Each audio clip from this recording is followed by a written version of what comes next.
I don't think Arteta has the bottle for a league title. I don't. You see already he's reverting to safety and, you know, Martinelli running to the corner flag with 15 minutes left. Look at any of the big games between Liverpool and City over the years. Any of those titanic battles between Guardiola and Klopp and Liverpool and City, and you're never going to see anybody wasting time with 15 minutes to go running to a corner flag. Both teams went out there to win those games. And Arsenal, they're too timid. They are. They're too afraid to go and seize the league. So I don't think they're going to do it, because I don't think they've got the stomach for it. And I think Arteta's too cautious, and I think it's going to end up undermining his time at Arsenal. And I wonder, like, let's say, for instance, next weekend, they don't get a result against Chelsea. I mean, if they dropped out of the top 4, at what point is Arteta going to be under pressure conversation going to start? Because it's not like he hasn't been given money or time and patience. He has. But as of yet, one second place finish isn't qualifying you as a top-notch club and manager. You got to deliver them trophies. Nothing more satisfying than seeing those Arsenal fans cry, said Rohan. Way too entitled. All they have at present is a cup in 5 years. The only team in top 4 currently without a European Cup. Yep, fuck them.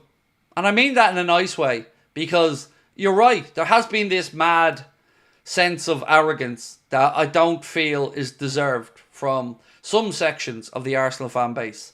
You know, some of them are fairly down-to-earth people, but for a team that have never won a European Cup, and a team that has won one trophy in 5.5 years under Arteta, a domestic cup, to hear them spoken about as the next great thing, they have to earn that. But apparently they don't. You know, some parts of the media just want to laud them non-stop. Even now, last night, as I said, I was watching Sky Sports, still talking about Arsenal as the favourites in their eyes for the title. Nobody mentions us. But we're 10 games in now. They're going to have to start showing us the respect that we deserve. Alex said, Arteta is the darling of the press. Look, I'm not saying he hasn't done a decent job at Arsenal. Of course he has. You know, he has brought Arsenal back into a conversation. And deservedly in a conversation. And I'm not really talking about his arrogance so much as a lot of their fans. And this goes back a long way, by the way. This goes back to me being on the kickoff and falling out with that Arsenal fan like a year and a half ago. I've never understood the, not confidence, because nothing wrong with a bit of confidence, but I've never understood the arrogance at which some of them talk about how good they are. And how much better than Liverpool they are, and how much better than X, Y, or Z they are. They don't prove it.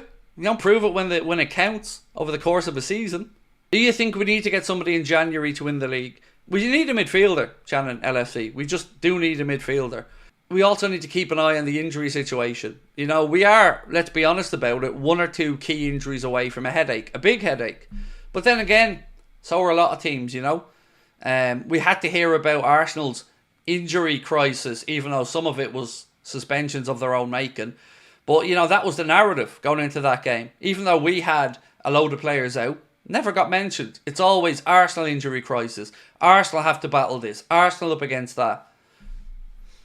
It got under my skin. I'm not going to lie to you. It got under my skin because it's bad enough seeing them fawn over Manchester City. But to fawn over Arsenal in the way that they have, I think it just shows that there is an agenda for London clubs. There just is, in my opinion.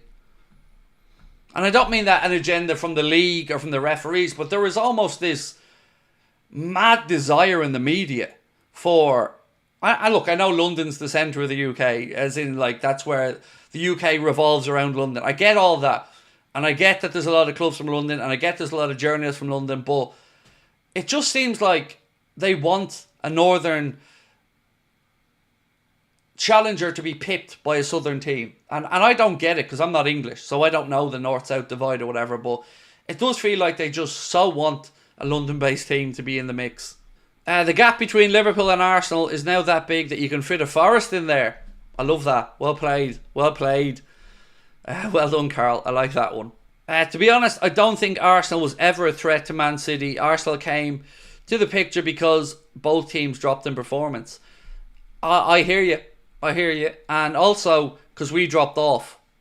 You know? We dropped off, then Arsenal came back in. So yeah, it's going to be interesting, you know? I wonder, next weekend's huge. They cannot afford not to beat Chelsea. If they don't beat Chelsea next weekend, I'm calling it, you know, time of death for the title race for Arsenal, because that's it. If let's say we beat Villa, which is a tall order because it's a difficult team, but let's say we do, and let's say City follow up and they win their game, then you're talking about, at best for Arsenal, if they draw 9-point gap, if they lose 10-point gap, that's insurmountable to me at this stage of the season already. If I was Arsenal fans at that point, I'd be saying to Arteta to concentrate in the Champions League and getting back into it in the league. But it's huge. Big game. Chelsea have a very big 2 weeks ahead. United tomorrow, and then they go and play Arsenal. So they could have a say in their own future and, of course, in the title race.